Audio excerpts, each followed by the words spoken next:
Good morning. Our scripture reading today is from John 2, verses 1 through 11. Before we read, I'm just going to say a prayer.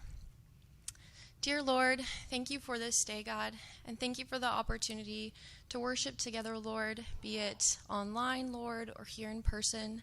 God, I thank you for these words that we're about to read, and I pray that you would give us ears to hear what you are speaking to us this morning. Amen. On the third day, there was a wedding at Cana in Galilee, and the mother of Jesus was there. Jesus also was invited to the wedding with his disciples. When the wine ran out, the mother of Jesus said to him, "They have no wine." And Jesus said to her, "Woman, what does this have to do with me? My hour has not yet come." His mother said to the servants, "Do whatever he tells you." Now there were 6 stone water jars there for the Jewish rites of purification, each holding 20 or 30 gallons. Jesus said to the servants, "Fill the jars with water." And they filled them up to the brim. And he said to them, "Now draw some out and take it to the master of the feast." So they took it. When the master of the feast tasted the water, now become wine, and did not know where it came from, though the servants who had drawn the water knew, the master of the feast called the bridegroom and said to him, "Everyone serves the good wine first, and when people have drunk freely, then the poor wine. But you have kept the good wine until now." This, the first of his signs, Jesus did at Cana in Galilee, and manifested his glory, and his disciples believed in him.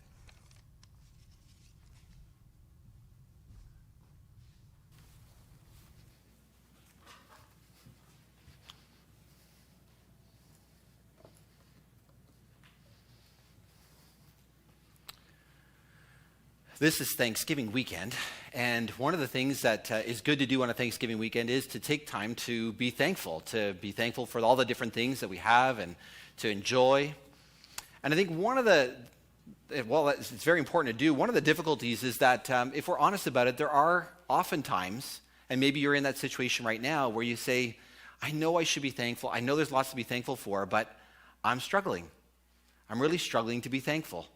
I'm really struggling to have a heart that's excited about all these things," because really, if I'm really honest about it, you might be thinking, if I really am honest about the struggles I have, there's times where I say to myself, "Why, God? Why don't you give me this? Why don't you do this?" And you might even be willing to say and admit to yourself and maybe to somebody else that you think sometimes God's holding out on you. That you might even describe God as stingy. That you might say to yourself, it feels like God isn't really that generous. And this isn't new, by the way. This is actually when you begin to read the Bible, when you begin to look at Christianity, one of the first things you'll see in the beginning of Genesis is that after God has made everything good, including human beings, the first thing they're tempted with is a lie that says, God's holding out on you. Yeah, there's a tree. You're allowed to eat everything in one sense, but not this one tree. And that's why, you know why that is? You know why God's not letting you eat from that tree in one sense? Because he's holding out on you. Because he's got something really good in that tree and he doesn't want you to have it. And we've been believing that lie and living in light of that ever since. We do struggle at times to believe that God is generous, that he really does care, that he really is willing to give us what we truly need. And we struggle because we think, why doesn't he answer my prayer? Why doesn't he give me what I want? It's a good thing that I want. Why doesn't he give it to me? And the question I think that you might be wondering sometimes is, how can I trust a God like that when it seems that he isn't generous? And if you're a person who's not a Christian at this point, you're listening to this right now, you're saying, yeah, and if that's true, then why should I really believe in this God at all? Because so often God is described as a person who's not generous, who's a killjoy. He's really not interested in your happiness. He's more interested in making you miserable. So why bother, listen, or trust in him at all? And I believe that the passage we read today is a wonderful passage because it gives us an answer to that struggle, to that question that is profoundly clear and challenging, because the passage itself, I believe, will show us how generous God truly is. A generosity that when we really understand it, when we really believe it, has the ability to change our lives. And not just a little bit, but dramatically. And so I'm going to invite you to join me as we look at this passage. And as we look at it in three parts to see the generosity that it's describing. And we'll look at it this way. Part 1, the need. Part 2, the provision. And then part 3, the cost. Okay, so the need, part 1. The provision, part 2. And then the cost, part 3. Let's look at the story and see part 1, the need. Now, Jesus, it says, and his disciples were invited to a wedding in Cana in Galilee. The verse that follows our section that we didn't read, we'll read it next week, verse 12, talks about the fact that his mother and brothers were there with the disciples as well. So it seems that this may have been, we're not 100% sure, but this may have been a wedding that Jesus invited to, because it might have actually even been a family wedding or a close relative's wedding. Cana and Nazareth were not very far apart physically and geography-wise. So it may have been that they were invited for that. And it seems clear that Mary has some role in this wedding. The fact that she comes to Jesus isn't some haphazard thing. It seems most likely that she may have been one of the people assisting in putting on the wedding. It could have even been one of Jesus' siblings who was getting married. We're not sure. But what's happening in this story, when it comes out very quickly, is that Mary comes to Jesus and says, the wine has ran out. We're out of wine. And in those days, weddings could go on for days. Wedding celebrations could go on for days or even a week. Imagine those of you who have just had a wedding or planning one. Imagine that it's not just a day, but days or even a whole week. Yeah, you think you have headaches. Imagine that.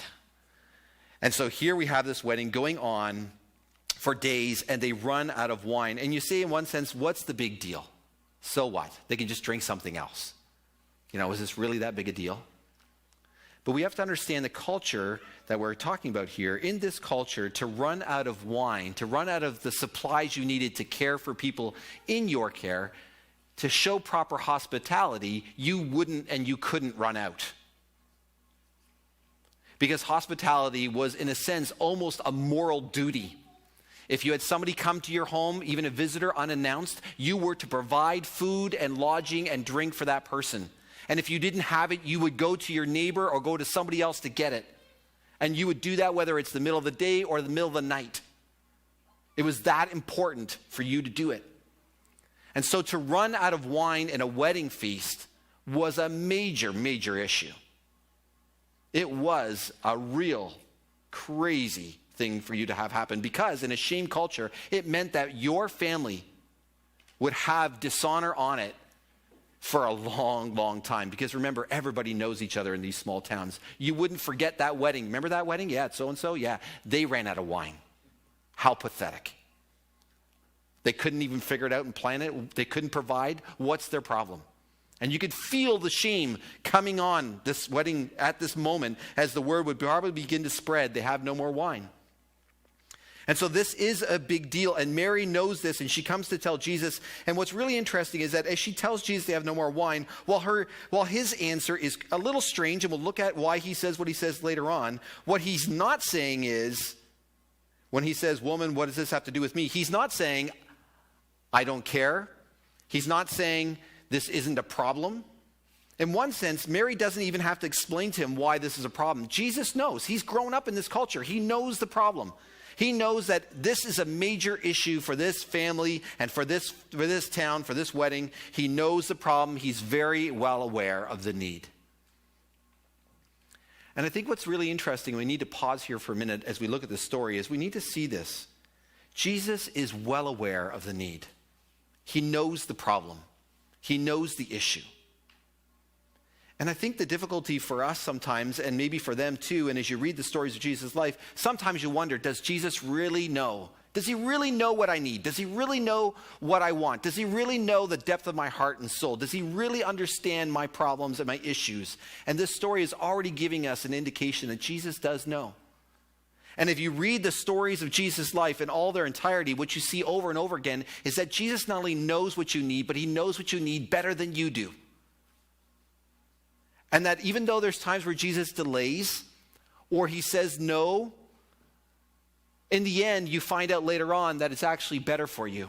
You find out that it's actually what you needed, truly. Not what you think you needed, but what you truly needed. And Jesus, in doing that, is showing you over and over again, he's showing us that he really does know what we need. And he really does care about it. Now the question is, what does Jesus do in this situation? How does he provide? Well, if you look at the passage, Jesus provides in a relatively simple way, it seems. He tells the servants to fill up the water jars, and they fill them up, it says, to the brim. And he tells them to take some out and bring it to the master of the feast. Now that's also a little bit of a step of faith. You got to think about it for a minute. Put yourself in the shoes of these servants. You're taking water from a place where normally they would take the water to do ritual washing. This is, in one sense, wash water. It's not dirty with dishes, but it would have had dishes in it, and it would have had all those things in it before, and they're just filling it up again, and now they're scooping out some, and they're taking it to the master of the feast to taste. And when he tastes it, you can just imagine, in a sense, the fear and trepidation in their minds, like, oh no, what is this going to be? And there, the master of the feast quickly turns and says, I got to go talk to the bridegroom.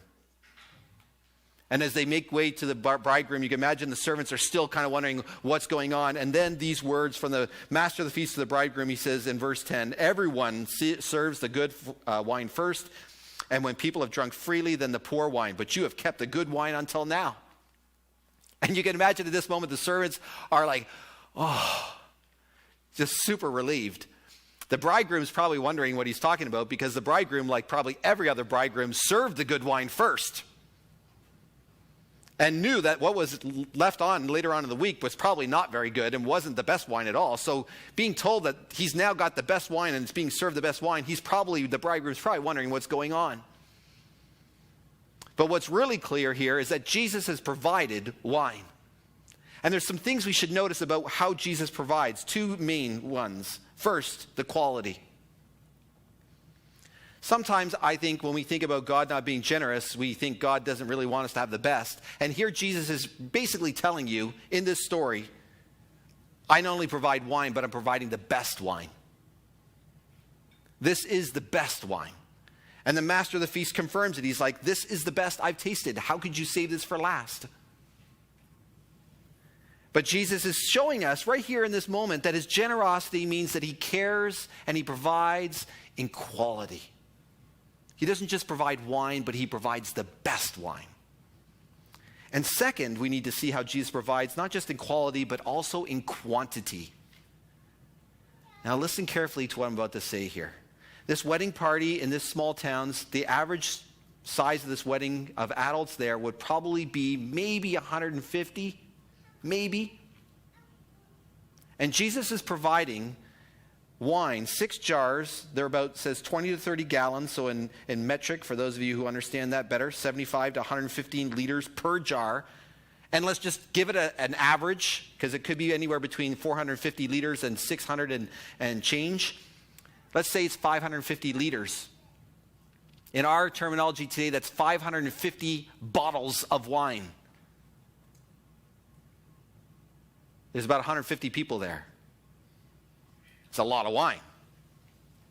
Now, just so we're clear, this isn't a story telling you that Jesus is in favor of we getting like over drinking or getting drunk or anything like that. That's not what it's talking about.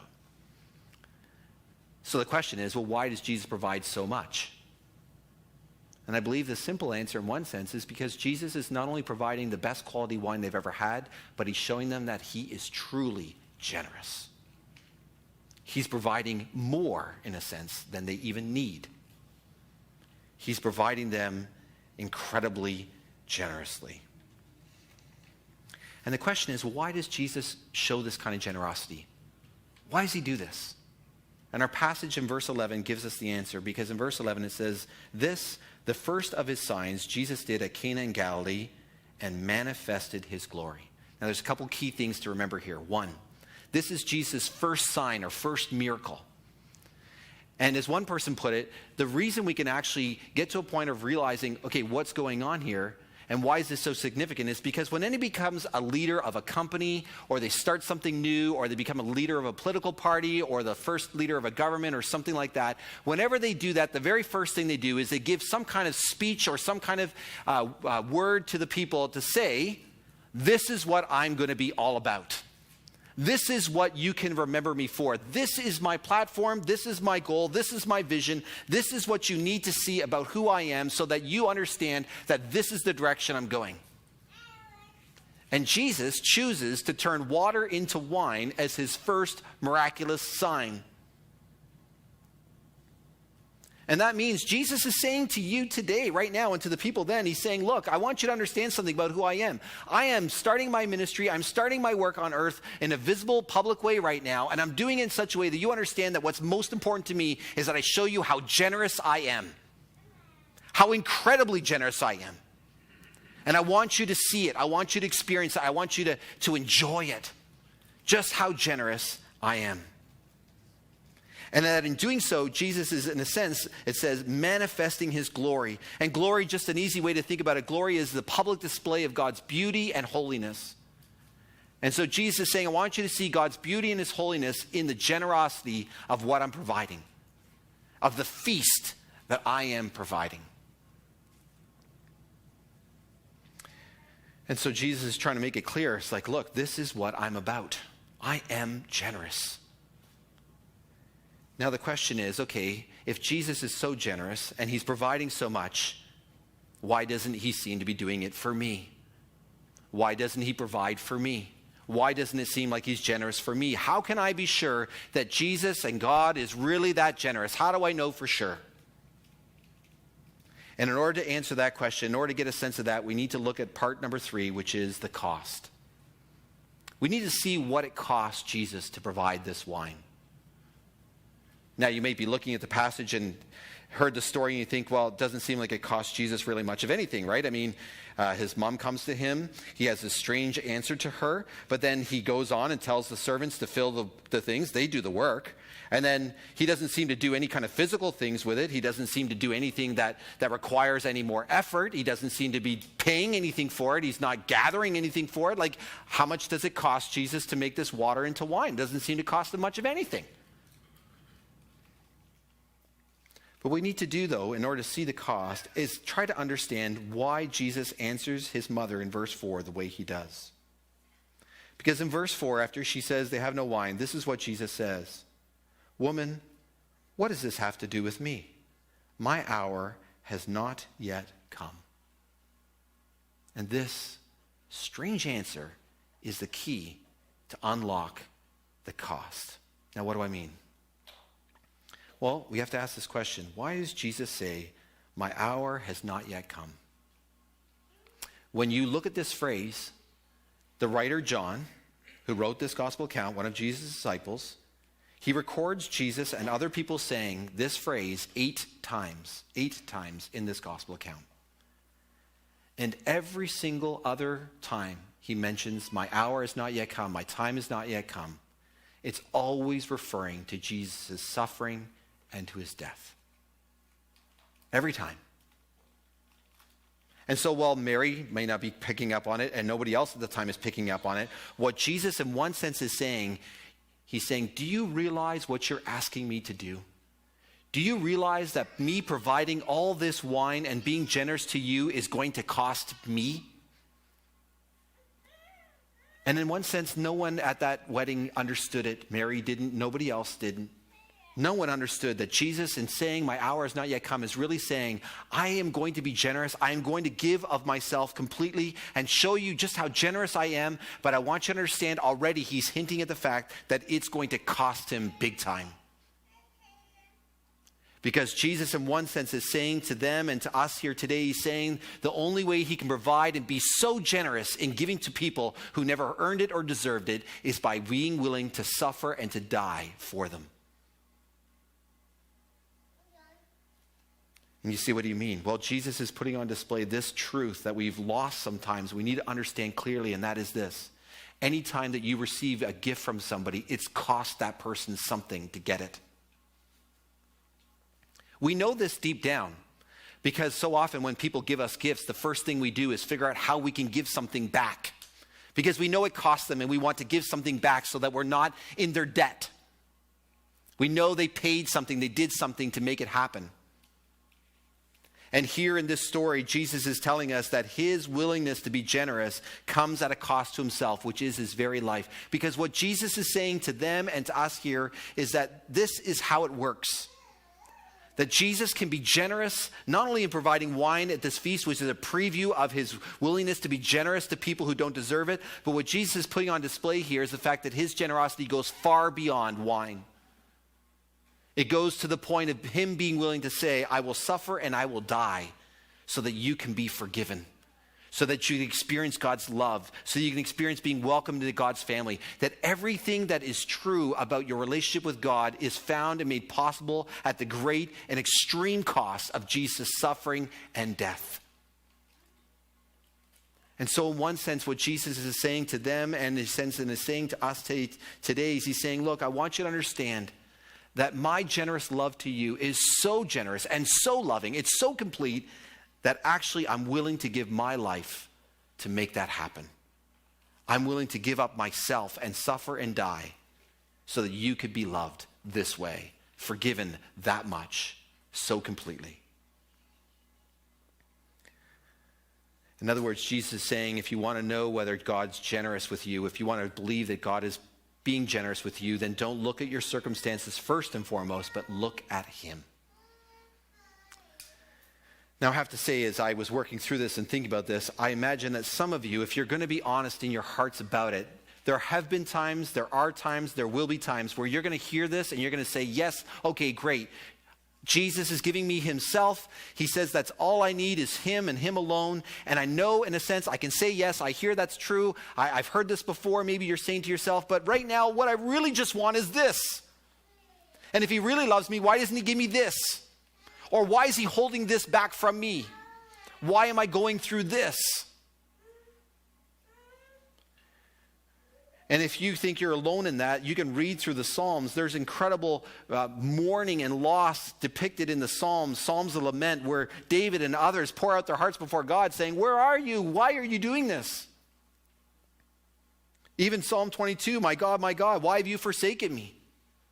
All of these things just remind us that sometimes, even though we know the answer is that God is saying to us that he's generous, that he loves us, we sometimes say, but where is the rest? Why don't you do this? And you might be saying to me, if Jesus really loves me and he's that generous, why doesn't he answer my prayer? It's a good prayer. There's good things I'm asking for. It's not bad things, it's good things. Why doesn't he answer it? And let me just answer it first this way. I don't know.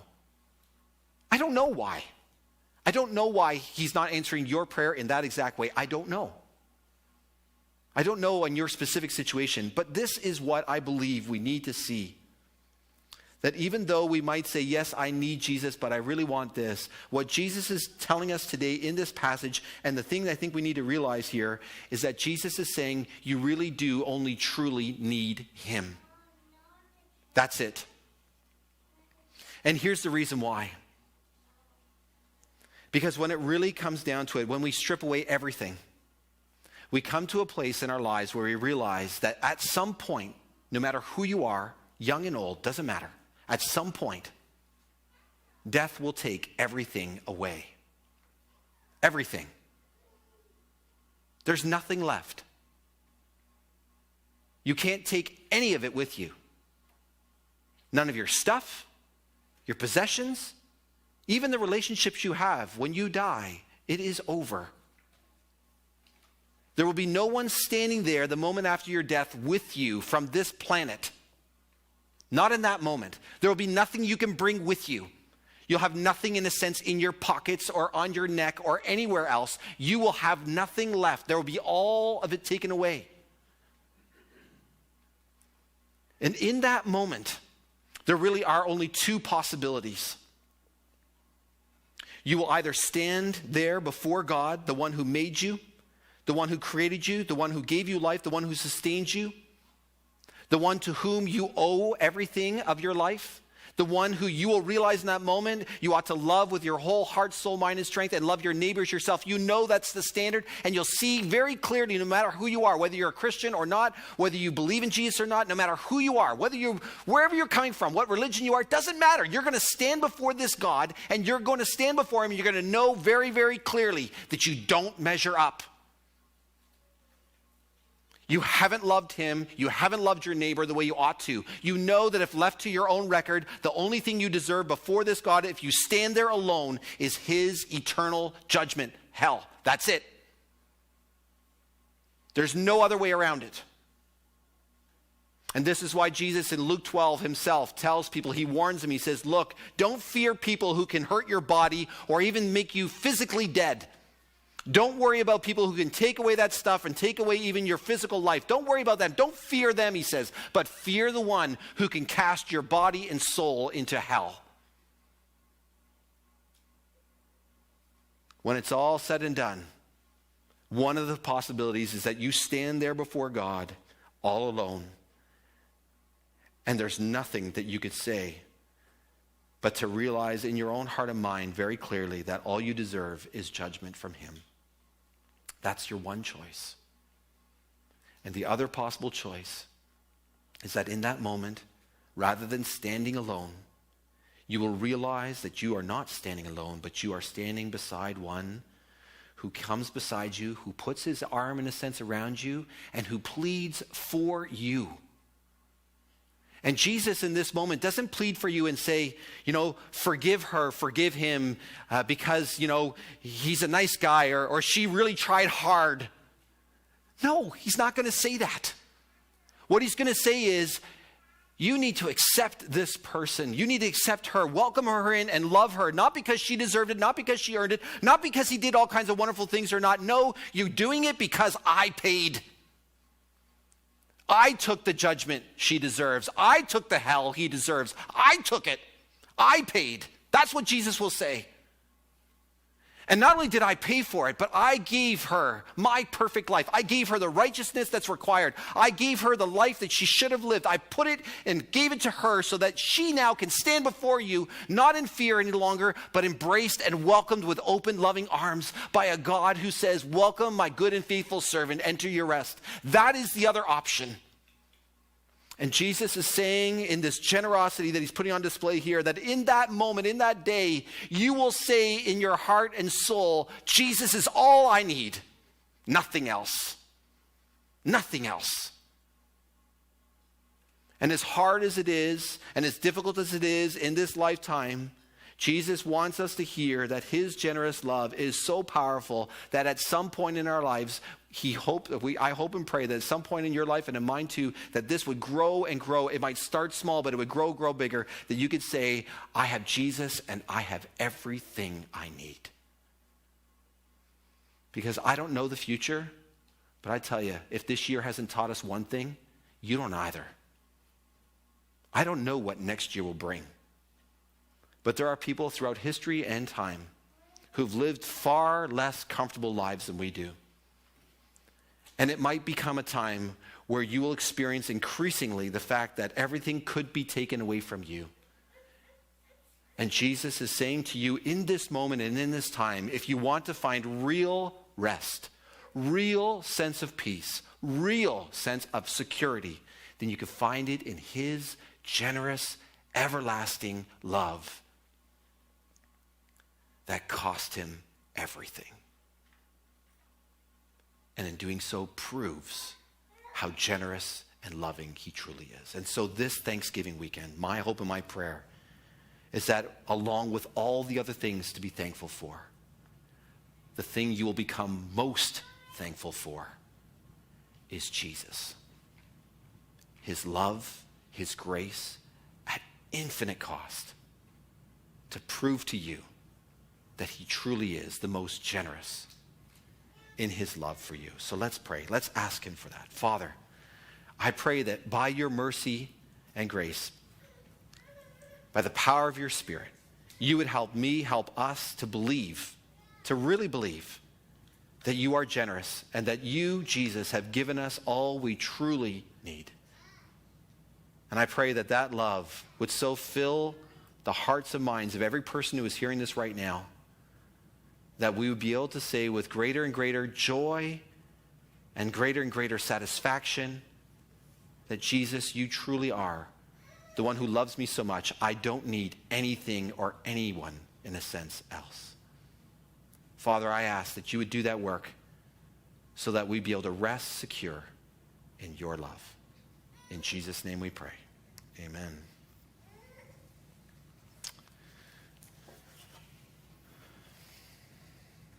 We have a few moments here before we move forward for Q&A. We do this each week. You can ask orally here in person. You can use the live chat online, and you can also text. If you know my number, you can text to me, and I'll try my best to answer whatever questions you might have this morning.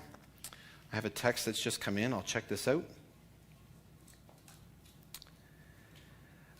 This question says, so is God generous to everyone? It seems some struggle all their life. Yeah, a great question. I think the measure is going to be, in a sense, how we measure generosity and love, if we might put it that way. I think about people like some of the biblical figures, and I'll just give you a couple. If you think about a person like King David, he ran and hid from King Saul for a long time, even after he'd been anointed as the next king. God told him, you're going to be the next king. And he was in hiding basically for 10 to 15 years, waiting, on the verge of being found out many times. And David is someone who I think wrote so many of these beautiful Psalms of lament, because what David is doing there is he's saying, I'm going to be honest, that this is struggle. It's painful, no doubt. And I think of Jesus' story of the rich man and Lazarus, where Jesus basically tells the story in such a way that the Lazarus, who's this beggar at the rich man's table, he eats crumbs and fights, in a sense, the dogs for the crumbs off the table. And in a sense, Lazarus dies then and is brought up to heaven and begins to enjoy all eternity in a wonderful way. And the rich man dies, and he goes and he ends up in hell. And Father Abraham, who's the character in the story that Jesus puts there, as he interacts with the rich man, basically says to the rich man, look, you've had your good things in this life, and now you will experience eternal judgment. And Lazarus, he had nothing, but now he will have eternal joy and satisfaction. And I think for some people in this life, as miserable as it is, and it could be miserable their entire life, those who put their faith and trust in Jesus have a future hope that is far greater and far more amazing. And as hard as that is in our culture, where we're so comfortable to fathom, it really is what gives people hope. And it's why, by the way, just so you understand this, it's why the church grows in the midst of persecution and the midst of loss and in the poorest countries way faster than it ever does in countries like ours. Because those people realize that everything can be taken away. It often is taken away. And they realize Jesus will never leave them or forsake them. And so in one sense, we might have the privilege someday of suffering enough to realize the truth of this. I know it sounds like, wow, Thanksgiving weekend. Thanks a lot. One more text here. Could you speak of the significance of verse 5 and what it says about her relationship with Jesus and how she perceives him? Yeah, his mother said, servants, do whatever he tells you. It's an interesting thing. I didn't get into that in this sermon. It's true. It does seem that Mary has this sense about Jesus that he really does care. He really does love people. He really will provide. And so in one sense, I do believe verse 5 is a step of faith that Mary basically says, look, do whatever he tells you. She tells the servants, do whatever he tells you to do, because she is sure that Jesus will do something. He will provide, because she knows what he's like. And so that is wonderful, and it's a great reminder. One more text here. Sorry, they're feast or famine, eh? Do relationships end at death? Don't relationships, those who become our brothers and sisters in Christ, come into heaven with us? Oh, great question. I was wondering if someone would ask this. Yes, in the sermon, I did say that in that moment, the first moments after you take your final breath here, you will not have anybody else standing beside you. I really do believe that's true. The first thing you see, and I don't want to be like, you're going to think I'm a grouch, okay? Like Oscar the Grouch. Come out of your trash can at Sesame Street. I'm sorry, but if you don't know what that is, you're either too old or too young. Look, the reality is that the first person you're going to meet when you die is not your relatives. Okay? You're going to be face to face with the God who made you. You're going to see Jesus. And you're either going to be amazed by him and wrapped in his arms and just wow, or you're going to be in fear. It's one or the other. And I believe after that has happened, after that initial, in a sense, introduction has happened, yes, those who have gone before you who are believers, you will meet and interact with. We do believe, the Bible is quite clear, that people who put their faith and trust in Jesus will be there in heaven with you, and you will know them. They will know you by name. There's lots of biblical evidence for that. And so, I want to assure you, yes, you will have that opportunity, and that will be wonderful. But I'm telling you, no one, even in heaven, will compare to meeting Jesus. I know you love your parents, or you love your children, or you love your spouse, or you love your friends and everybody else, and that's really good. And I'm sure if they're Christians with you up in heaven, you will enjoy that time together. But no one compares to Jesus. Nobody. Not even close. In one sense, it might take you a little bit to remember other people after you meet Jesus. That's how amazingly awesome and different he will be than anybody else. And my prayer is that we will get some taste of that as we read his word and listen to it and interact with him and pray and so on. So, sorry, getting all sermon number 2. Anything from the live chat? No? Okay.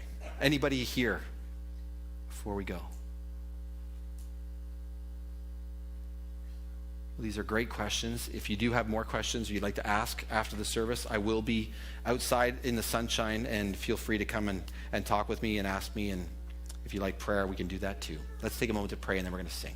Father in heaven, thank you for your unfailing love shown to us in Jesus, your generous love shown to us in Jesus. And I pray that our eyes this Thanksgiving weekend would be fixed on Jesus, and we would be so in awe of him, so amazed by him, that in one sense, everything else, as good as those things are, would pale in comparison to seeing him.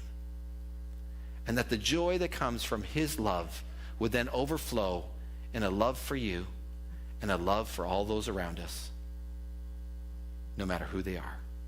Father, will you do that work in us by your Spirit, in Jesus' name? Amen.